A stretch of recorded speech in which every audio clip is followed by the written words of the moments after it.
Bonjour, je suis Mathieu Cholet. Je vais vous présenter ici mes travaux sur le projet Cicero qui tente d'entraîner la prise de parole en public en combinant interaction machine et intelligence artificielle.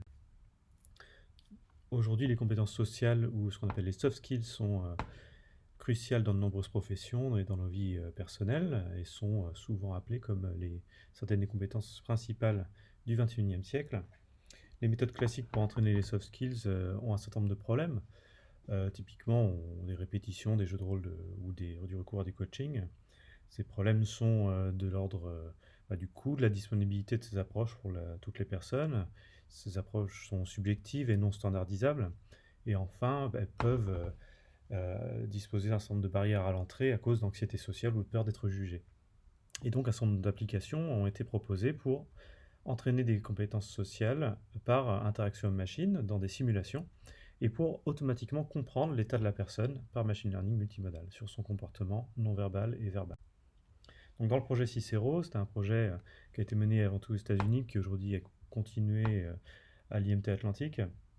On proposait un système d'entraînement à la prise de parole en public, où d'un côté, on a un module de détection des comportements multimodaux, donc la voix, la posture, les gestes, etc., et donc d'évaluation automatique de la qualité d'une présentation à partir de ces indicateurs. Et de l'autre côté, on avait un public virtuel, de personnages virtuels interactifs, ainsi qu'une interface de bilan post-entraînement montrant un bilan du comportement non verbal et verbal des personnes.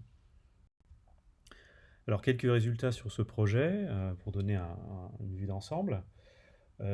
Comment prévoir et comment prédire la qualité d'une prise de parole en public à partir des comportements multimodaux des personnes?